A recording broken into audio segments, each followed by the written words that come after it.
Salut tout le monde, c'est les fous des pistons. Voilà, aujourd'hui je vais faire une petite vidéo pour présenter cette belle petite moto de marque Jonghi. Donc c'est une Jonghi 125 cm3 type E de 1950. Alors si aujourd'hui la marque Jonghi ne vous dit pas grand chose, c'est normal. C'est une marque qui a disparu depuis 1959. Et pourtant de 1930 à 1959, elle a été très présente sur le marché de la moto en France. Donc bien sûr la moto a été restaurée, faites pas attention au carburateur, c'est un carbu neuf que j'ai mis. Il est un petit peu plus fiable que le carbu d'origine que j'avais, il démarre mieux, ça roule bien, donc voilà, je le laisse comme ça pour l'instant, pour les balades c'est plus sympa.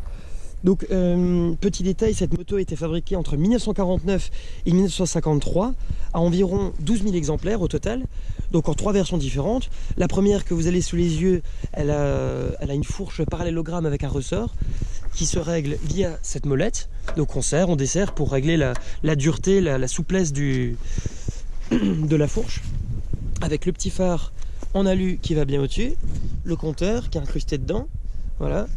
Elle comporte aussi quelques petits accessoires qui ne sont pas forcément d'origine mais toujours sympas, comme par exemple le bouchon à levier, le bouchon motaz en alu. Voilà, donc c'est une moto qui est assez bien finie avec les bandes en aluminium sur le réservoir, avec les échappements chromés, ça a vraiment de la gueule. Les versions suivantes, elles, ont été fabriquées notamment avec une fourche soit à roue tirée, donc suspension à roue tirée, avec un système qui fait rentrer la roue dans le garde-boue. Je vais vous l'expliquer d'ailleurs une autre fois parce que j'ai encore une Jonghi 250 type H qui mériterait d'être en vidéo aussi.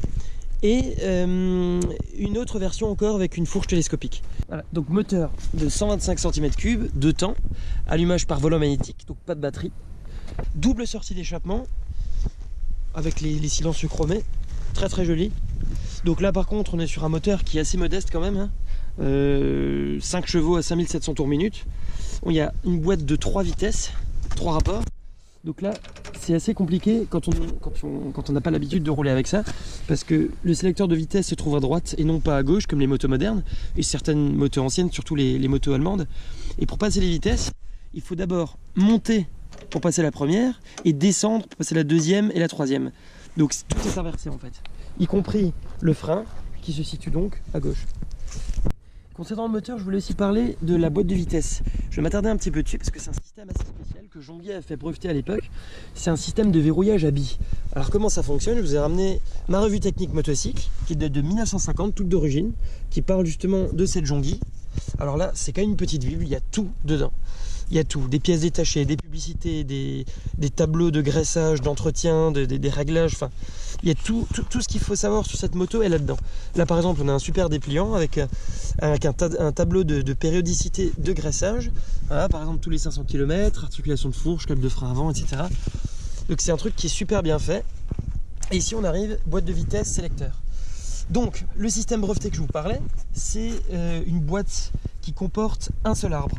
Voilà, qui comporte qu'un seul arbre, qui est constitué par le vilebrequin lui-même. Il porte 3 pignons d'une seule pièce qui tournent constamment ensemble, sauf en position embrayée. Ces 3 pignons sont donc toujours en prise entre eux, et un système d'enclenchement à billes, commandé par le sélecteur, permet de rendre l'une d'entre elles solidaire de l'arbre, et donc d'entraîner la chaîne pour la transmission finale après qui se fait sur la roue. Voilà, donc c'est un système qui a été conçu par les ingénieurs de chez Jonghi. Ce que j'aime bien aussi avec ce moteur, c'est le piston. Voilà, ça c'est un piston démonté d'un lot de pièces que j'ai pour ce moteur. Donc vous voyez, il a un déflecteur en forme de H. Un déflecteur, ça sert à quoi? Le piston possède généralement un bossage de forme spéciale. Donc c'est ce qui s'appelle le déflecteur. Et donc il a pour rôle d'éviter une perte trop importante de gaz frais et d'assurer un meilleur balayage des gaz brûlés. Donc dans ce cas-là, on a 2 sorties d'échappement. On a donc un déflecteur qui a cette forme-là pour balayer, pour pousser les gaz vers l'échappement. Voilà, je vous ai dit à peu près tout ce que je savais sur cette belle moto, cette Jonghi. Donc maintenant, bon bah, de la théorie, on passe à la pratique. Le kick, l'essence est ouverte, petit filet de gaz et un coup de kick. Et ça démarre.